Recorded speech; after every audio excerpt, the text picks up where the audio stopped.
Satu rumah warga di Kecamatan Siantar Marihak, Kota Pemantang Siantar, Sumatera Utara ludes terbakar. Pemilik rumah histeris dan nyaris pingsan melihat rumahnya terbakar saat ditinggal bekerja. Untuk memastikan penyebab kebakaran, polisi melakukan penyelidikan. Namun dugaan sementara kebakaran disebabkan korsleting listrik. Karena informasi harus pendek. Kita selidiki lagi. Makanya kita menunggu dari untuk sementara tidak ada, hanya ada anak anjing aja terbakar.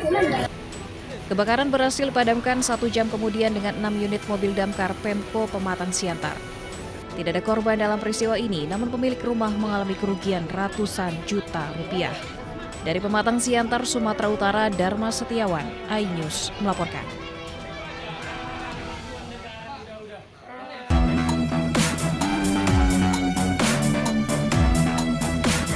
Ratusan pegawai aparatur sipil negara atau ASN di lingkungan Pemkab Asahan dikabarkan kedapatan menggunakan fake GPS untuk mengelabui titik koordinat absensi kehadiran kerja. Para ASN ini memasukkan absensi elektronik dalam pengisian data masuk dan pulang kerja tanpa harus hadir di kantor. Padahal, sistem absensi yang diterapkan cukup ketat, yakni dengan identifikasi wajah yang mengharuskan ASN berada di lokasi kantor serta memiliki batas waktu absensi pagi dan sore. Inspektorat Kabupaten Asahan membenarkan laporan dugaan kecurangan tersebut. Ada 300 lebih pegawai yang masuk dalam data laporan. Pihak inspektorat selanjutnya akan meminta keterangan dari pegawai yang kedapatan curang dalam absensi. Lebih kurang ya, kalau kemarin itu hitung kasarnya sekitar lebih kurang 300-an lah. Jadi pemeriksaan itu semua yang diduga melakukan pelanggaran itu akan diperiksa terkait dengan apa-apa yang menjadi kesalahannya, terutama terkait disiplin. Jadi nanti kita akumulasi ya kalau terkait berapa lama nanti dia menggunakan. Nantinya, jika terbukti melanggar aturan, ASN yang memanipulasi kehadiran kerja akan dikenakan sanksi ringan hingga berat. Dari Asahan, Sumatera Utara, Ulil Amri, iNews melaporkan.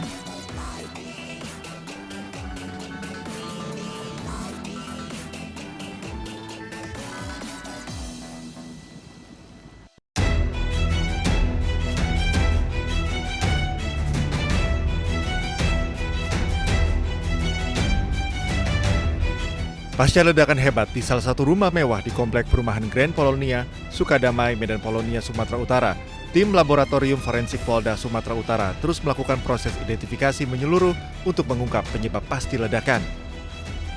Tim Lafor sebelumnya telah melakukan identifikasi di dalam rumah dan melihat kerusakan yang terjadi akibat tekanan keras dari dalam rumah dan indikasi kuat detonasi gas yang diduga bocor hingga mengakibatkan ledakan keras.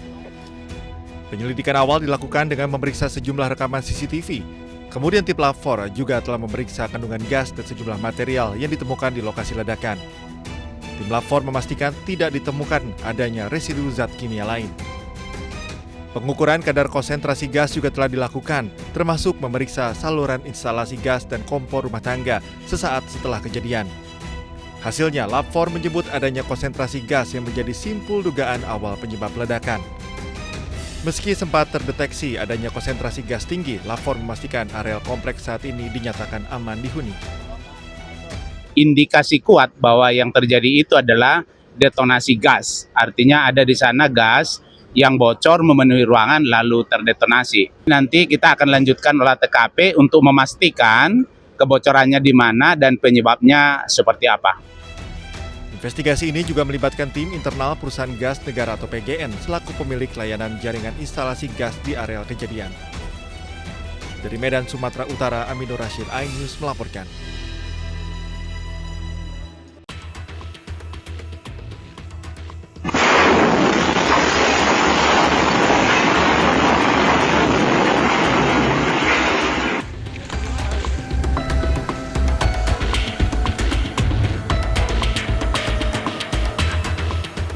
Korban terakhir ledakan pipa gas bawah tanah yang menghancurkan suatu unit bangunan di kawasan perumahan elit Grand Polonia, Kota Medan berhasil dievakuasi dalam keadaan meninggal dunia pada Selasa sore. Penemuan ini setelah belasan jam proses pencarian oleh tim gabungan dari Basarnas, Polrestabes Medan, petugas damkar, serta relawan menggunakan peralatan berat dan manual. Dengan penemuan tersebut, total korban tewas menjadi 3 orang, sedangkan 3 orang lainnya berhasil diselamatkan.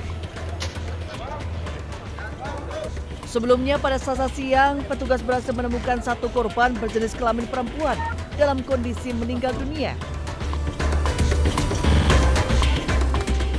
Sementara korban bernama Jessica, istri dari pemilik rumah, dievakuasi dari dalam kamar mandi lantai 2 dalam kondisi meninggal dunia pada Selasa pagi. Seluruh korban diketahui merupakan satu keluarga yang berada di dalam bangunan saat ledakan terjadi. Puji Tuhan, tepat 18.00 atau jam 6 sore di hari ini, korban ke-6 dan terakhir sudah dapat dievakuasi. Dan saat ini dibawa ke rumah sakit, salah satu rumah sakit di Kota Medan. Mengalami meninggal dunia ada 3 korban dan 3 lainnya terdiri dari 2 masih dalam perawatan dan satu dalam keadaan sehat polanya. Meski seluruh korban telah ditemukan, penyidik membentuk tim khusus untuk mendalami penyebab pasti terjadinya ledakan dan menentukan ada atau tidaknya unsur kelalaian. Sebelumnya pada Senin sore, ledakan keras menghancurkan rumah mewah berlantai 2 di Kompleks Perumahan Grand Polonia Medan, Kota Medan. Ledakan terjadi saat sejumlah pekerja sedang merenovasi bangunan. Sejumlah kendaraan ringset tertimpa runtuhan bangunan, sementara beberapa pekerja berhasil menyelamatkan diri. Dari Medan, Sumatera Utara, Bobby Papahan, iNews melaporkan.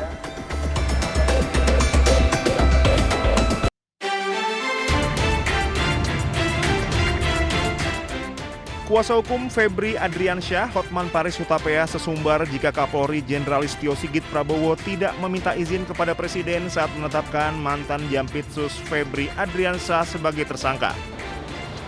Hotman berdalih seharusnya Kapolri meminta izin kepada Presiden saat akan menetapkan Febri sebagai tersangka. Hotman bahkan menyebut sebagai tangan kanan Prabowo, Febri telah dikriminalisasi oleh polisi. Yang paling penting kalian bertanya, kalau Anda punya nyali bertanya, tanya kepada Kapolri, hei kenapa nggak nanya Pak Prabowo dulu sebelum melakukan ini terhadap tangan kanan dari yang dibanggakan oleh Presiden Prabowo. Tanya, saya baru tahu tidak ada izin. Begitu saja dipermalukan, ada apa? Tanya, makanya malam ini kalian langsung ke Mabes Polri tanya, kalau kau bukan pengecut. Merespon pernyataan pengacara Hotman Paris Hutapea yang sempat menyinggung posisi Jampitsus Febri Adriansyah sebagai sosok kebanggaan Presiden Prabowo Subianto dan meminta proses hukumnya dikaji ulang, Menteri Sekretaris Negara Prasetyo Hadi menegaskan proses hukum terhadap mantan Jampitsus Febri Adriansyah tidak memerlukan izin khusus dari Presiden. Ya, itu kan kita kembalikan ke proses hukum ya. Jangan dikait-kaitkan juga dengan Bapak Presiden. Ya, sepenuhnya kita kembalikan ke mekanisme hukum yang berlaku. Tapi kalau pemeriksaan memerlukan izin Presiden, pejabat tinggi itu gimana? Saya rasa klaim ya saya rasa kembali kepada mekanismenya ya. Saya rasa nggak ada juga hanya pada saat masih proses pemeriksaan harus izin Presiden itu kan. Prasetyo juga secara tegas membantah anggapan tindakan hukum atau pemeriksaan terhadap pejabat setingkat Jampitsus harus mendapatkan persetujuan atau izin dari kepala negara. Menurutnya, sistem hukum di Indonesia sudah memiliki prosedur tetap yang mandiri. Tim Liputan iNews melaporkan. Tanya kepada Kapolri, hei kenapa nggak nanya Pak Prabowo dulu sebelum melakukan ini terhadap tangan kanan dari yang dibanggakan oleh Presiden Prabowo. Tanya. Saya baru tahu tidak ada izin. Seperti itulah pernyataan Hotman Paris Hutapea. Dengan lantang ia mengkritik Polri yang berani-beraninya menetapkan Febri Adriansyah sebagai tersangka tanpa izin Presiden. Begitu saja dipermalukan, ada apa? Tanya, makanya malam ini kalian langsung ke Mabes Polri tanya, kalau kau bukan pengecut. Pernyataan Hotman langsung memantik reaksi publik. Koordinator Maki Boyamin Saiman bahkan menyebut selain sudah menjatuhkan marwah Presiden, Hotman juga diduga sedang membenturkan kepolisian, Kejaksaan Agung dengan Presiden. Kalau kemudian ini dikatakan harus izin, ini justru makin berbahaya ketika seakan-akan posisinya ini dibuat dua kubu. Kubu kepolisian yang bersama-sama Kejaksaan Agung, satu keranjang. Nah, di keranjang yang lain berhadapan-hadapan itu adalah kubu Febri Adriansah, kubu Hotman Paris, dan kubu Presiden. Nah, berarti kan sangat berbahaya.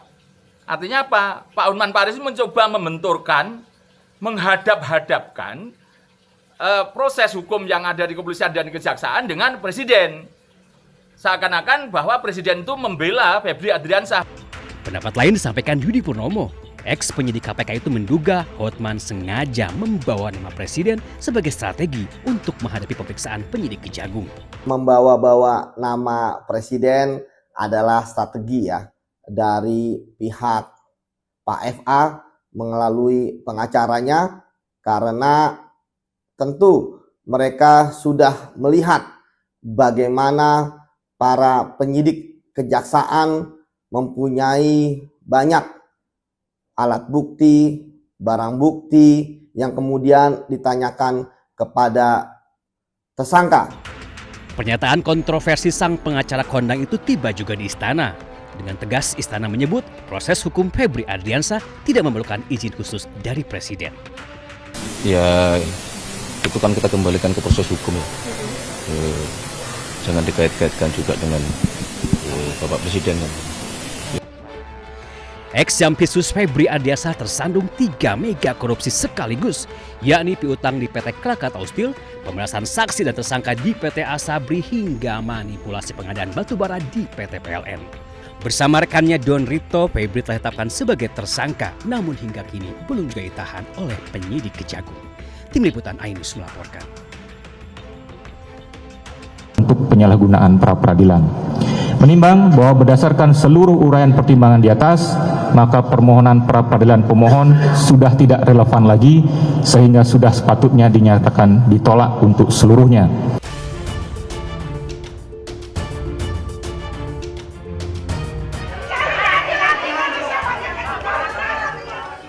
Ruang sidang berubah riuh oleh teriakan ibu-ibu pendukung Roy Suryo usai hakim membacakan putusan pra-peradilan. Kekecewaan pun ditumpahkan pendukung Roy Suryo. Hakim Tunggal Sidang Pra-peradilan Roy Suryo Iketut Darpawan memutuskan menolak seluruh permohonan pra-peradilan kedua Roy Suryo.